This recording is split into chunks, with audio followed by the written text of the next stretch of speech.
5 وقت پختہ نماز پڑھو گے، لئن اقمتم الصلاۃ، اگر نماز قائم کرو گے تو اللہ تمہارے ساتھ ہوگا، اور وآتیتم الزکاۃ، زکوٰۃ ادا کرو گے، زکوٰۃ ادا کرو گے، زکوٰۃ ادا کرتے رہو گے، اللہ کی معیت تمہارے ساتھ ہوگی۔ اس لیے فرمایا زکوٰۃ دینے والے کو کبھی نقصان نہیں ہوتا، زکوٰۃ دینے والے کو کبھی، جو اپنے مال کی زکوٰۃ دیتا ہے نا، اس کا کبھی نقصان نہیں ہوتا، یہ یقین پیدا کریے۔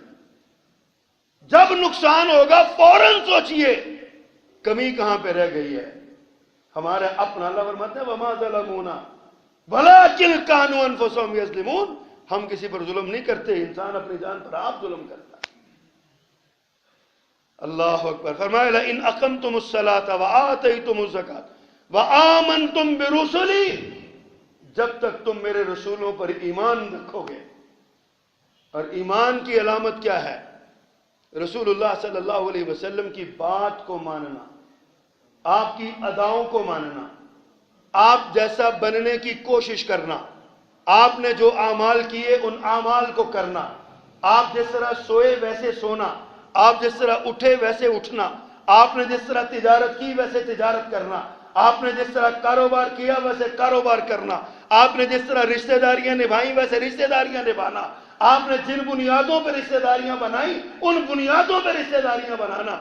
آج ہماری رشتہ داریاں بنائی جاتی ہیں نا تو دیکھا جاتا ہے لڑکے کا مال کیا ہے، لڑکے کے پاس دولت کتنی ہے، اور لڑکی والوں کے پاس لڑکی کا باپ دے کیا کیا سکتا ہے۔ جہیز کے نام پہ یہ جو لعنت ہم نے اپنے گلے پہ مسلط کی ہوئی ہے، اپنے جسموں پر مسلط کی ہوئی ہے، اپنے معاشرے پر بیٹیوں کی بالوں میں سفیدی آ جاتی ہے، بوڑھا باپ بیٹی کی ضرورتیں پوری نہیں کر سکتا، اور وہ پھر منتیں کرتا ہے، زکاتیں مانگتا ہے، خیراتیں مانگتا ہے، لیکن لینے والوں کو شرم نہیں آتی کہ زکات اور خیرات کے پیسے ہمارے گھر آ رہے ہیں۔ آج ہم نے سنت رسول کو چھوڑا ہوا ہے۔ آج ہم نے نوجوان طبقہ اگر ہمت کرے، اگر کوشش کرے تو لمحوں کے اندر یہ جہیز کی لعنت ختم ہو سکتی ہے۔ ہر نوجوان انکار کر دے، اپنے سسرال والوں کو بھی، اپنے گھر والوں کو بھی، میں نے جہیز نہیں لینا، نہیں لینا۔ خدا کی قسم اٹھا کے کہتا ہوں، آپ اس عزم کے ساتھ انکار کر دیں، میرا رب اتنا نوازے گا آپ کو، اتنا نوازے گا کہ آپ سوچ بھی نہیں سکتے ہیں۔ بچی کے باپ نے کیا دینا ہوگا جو اللہ آپ کو عطا کر دے؟ بات پھر وہی ہے، یقین نہیں۔ سارے جب لینے کی باری آتی ہے سب گردن جھکایا جی تینوں دیتا ہے نا، جب دینے کی باری ہے تو بڑی لعنت ہے بھئی، یہ سارا جہیز لعنت مسلط کی تھی سر۔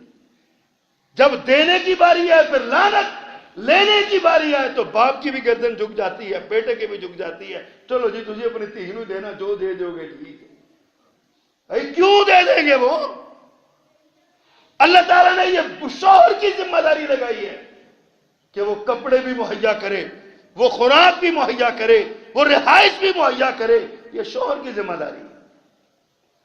اگر وہ یہ نہیں کرتا تو آج ہمارے گھروں میں کیا ہوتا ہے، جتنا جہیز جتنا سامان پڑا ہوتا ہے سارا تو بیٹیاں بیچاری اپنی ضرورت کا تو لے کے آتی ہیں، شوہر کی پھپھیوں کے کپڑے، شوہر کی خالاؤں کے کپڑے، شوہر کی بھابھیوں کے کپڑے، شوہر کی بہنوں کے کپڑے، شوہر کی ماں کے کپڑے، شوہر کے بیوی کے، شوہر کے باپ کے کپڑے، شوہر کے رشتہ داروں کے کپڑے، یہ سارے بیچارے اس غریب باپ کے اوپر کس چیز کی ذمہ داری ہے؟ حضرات بات دور نہ نکل جائے، آمنتم برسولی، اللہ فرماتے ہیں میں تمہارے ساتھ ہوں، لیکن کب؟ جب تم میرے رسول پر ایمان لاؤ، اور ساتھ وعزرتموہم، جب اس رسول کی قوت کا باعث بنو گے، اس کی مضبوطی کا باعث بنو گے، جب اس رسول کے دین کو آگے پھیلاؤ گے، اس رسول کی باتوں کو آگے پہنچاؤ گے، اس رسول پر ایمان لاؤ، ایمان کے بعد ان کے دین کو آگے پہنچانا، دین کو مضبوط کرنا، دین کو طاقت دینا، یہ شرط ہے اللہ کی مدد اور اللہ کی معیت کی۔ اللہ اکبر۔ فرمایا وَأَقْرَضْتُمُ اللَّهَ قَرْضًا حَسَنًا، اور تم اگر اللہ کو قرض حسنہ دو گے، اے میرے مالک تو کتنا مہربان ہے، خود ہی ہمیں دیتا ہے، خود ہی کھلاتا ہے، خود ہی پلاتا ہے، خود ہی پہناتا ہے۔ اور مجھے بڑا مزہ آتا ہے وہ حدیث پڑھتے ہوئے، قیامت کے دن جب بندہ اللہ کی بارگاہ میں پیش ہوگا، اللہ فرمائیں گے میں بیمار تھا تو نے میری عیادت نہیں کی۔ اللہ اللہ اللہ، کیا بات! یہ میرے رب کی مہربانیاں ہیں، شفقتیں ہیں، انعام ہیں۔ کعبہ کے رب کی قسم، ہم کہا کرتے ہیں کسی کا ایسا رب ہے تو دکھاؤ۔ یہ ہمارا رب ہے جو ہمیں خود ہی کہتا ہے میں بیمار تھا۔ اللہ کا بیماری کے ساتھ کیا کام ہے؟ اللہ کا ہمارا عقیدہ یہ ہے بیمار میں ہوتا ہوں، یشفین، شفا وہ دیتا ہے۔ بیمار میں ہوتا ہوں، کرتوت میرے ہوتے ہیں، نقص میرے اندر ہوتا ہے، شفا وہ شفا دینے والا ہے۔ لیکن اس کی اپنے بندے سے محبت دیکھیے، وہ کہتا ہے میں بیمار تھا تو نے میرا پتہ کیوں نہیں لیا؟ میں بے لباس تھا تو نے مجھے لباس کیوں نہیں دیا؟ اللہ اکبر کبیرہ، اللہ میں بھوکا تھا تو نے مجھے کھانا کیوں نہیں کھلایا؟ بندہ کہے گا یا اللہ تو تو پاک ہے، اور اللہ واقعی پاک ہے، ان ساری چیزوں سے پاک ہے۔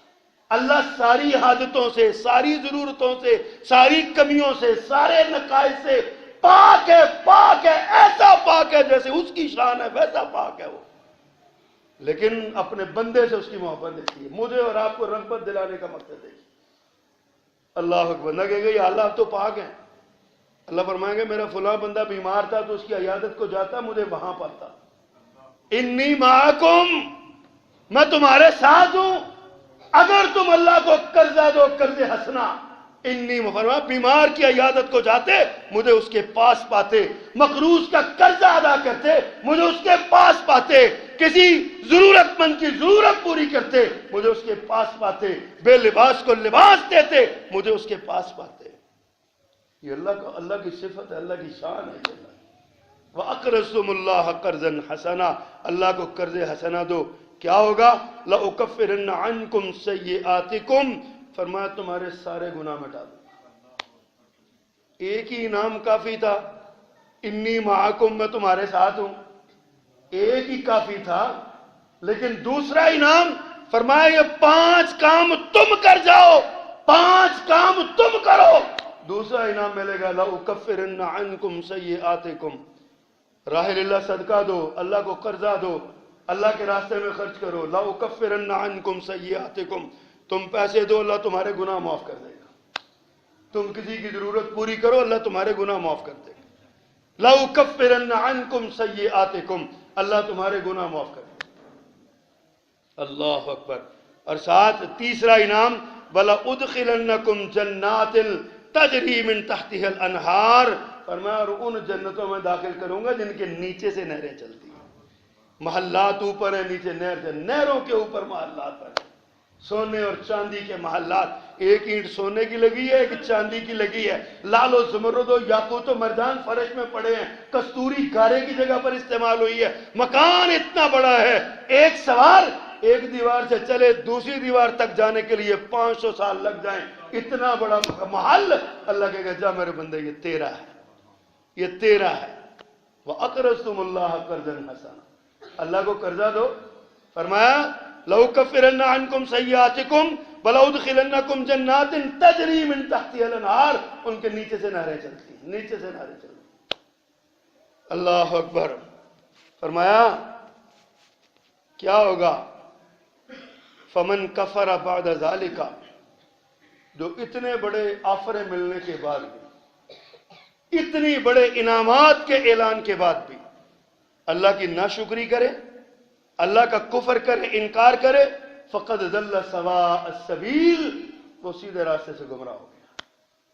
اگلی آیت بڑی قابل غور ہے جو خلاصہ ہے سارے خطبے کا آج کا۔ اس سے اگلی آیت سورۃ المائدہ ہے یہ، اور یہ سورۃ المائدہ کی 12 اور 13 نمبر آیت، 13 نمبر آیت گھر جا کے پڑھیے گا، ذرا غور کیجیے گا۔ اللہ کیا فرماتے ہیں؟ اللہ فرمایا فَبِمَا نَقْضِهِمْ مِيثَاقَهُمْ، ان کے وعدوں کے توڑ دینے کی وجہ سے، اللہ نے جو وعدہ لیا تھا نا، ان وعدوں کے توڑ دینے کی وجہ سے، فَبِمَا نَقْضِهِمْ مِيثَاقَهُمْ، وعدوں کے توڑ دینے کی وجہ سے 2 سزائیں، فرمایا لعناہم، وعدوں کے توڑ دینے کی وجہ سے اللہ نے ان پر لعنتیں کی، لعنتیں کی، کثیر لعنتیں، لعناہم، ہم نے لعنتیں کی ان پر، وجعلناہم قلوبہم قاسیہ، وجعلنا قلوبہم قاسیہ، فرمایا ان کے دلوں کو سخت کر دیا، ایک لعنتیں پڑ گئی، ایک دل سخت ہو گئے۔ کیوں سخت ہو گئے؟ ہم نے اللہ سے کیے ہوئے وعدے توڑ دیے۔ حضرات ذرا سوچئے تو صحیح، غور تو کیجیے۔ یہ خلاصہ ہے سارے خطبے کا۔ اگر وعدوں کو توڑو گے تو دل سخت ہو جائیں گے، جیسے آج سخت ہے۔ نہ حکمرانوں کو عوام کی ہمدردی، نہ عوام کے دل میں حکمرانوں کا پیار، نہ محلے داروں کی ایک دوسرے محلے داروں سے ہمدردی۔ مرد ہے تو مریض ہے، میں ہی کہہ رہا ہوں، اللہ نے مینو بنایا وہ واسطے اور کسی کو ٹوڑ جائے۔ قلوبہم قاسیہ، دل سخت ہو جاتے ہیں۔ حضرات دلوں کے پتھر ہونے کا سبب اللہ سے کیے ہوئے وعدوں کی نہ تکمیلی ہے، وعدے پورے نہیں ہم کرتے۔ جبکہ اللہ نے وعدوں کے بارے میں فرمایا، نبی کریم صلی اللہ علیہ وسلم تو ہر خطبے میں ارشاد فرماتے تھے، لا ایمان لمن لا امانت لہ ولا دین لمن لا عہد لہ۔ جو امانت دار نہیں اس کا ایمان نہیں ہے، اور جو وعدے کی پاسداری نہیں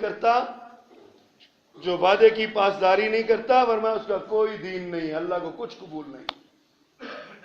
حضرات سوچئے ذرا، یہ میرے پیغمبر صلی اللہ علیہ وسلم کی بات ہے، اور آپ نے قرآن مجید میں اللہ فرماتے ہیں، یا ایھا الذین آمنوا اوفوا بالعقود، اے ایمان والو اللہ کے وعدوں کو پورا کرو۔ دوسرے مقام پہ فرمایا وَأَوْفُوا بِالْعَهْدِ إِنَّ الْعَهْدَ كَانَ مَسْئُولًا، وعدوں کو پورا کرو، اللہ نے ان کے بارے میں پوچھ لینا ہے۔ ہم نے وعدہ کیا ہوا ہے 5 وقت نماز پڑھنے کا، نہیں پڑھیں گے تو پوچھ ہوگی۔ ہم نے وعدہ کیا ہوا ہے اللہ کی توحید کو تسلیم کرنے کا، اگر نہیں کریں گے اللہ کے ساتھ شریک بنائیں گے تو پوچھ ہوگی۔ ہم نے وعدہ کیا ہے اللہ کے رسول کی رسالت کو ماننے کا، اور رسالت کو ماننے کا مطلب احکامات کو ماننا ہے۔ یہ وعدہ کیا نہیں کریں گے تو ہم سے پوچھ ہوگی۔ ان اللہ کان مسئول۔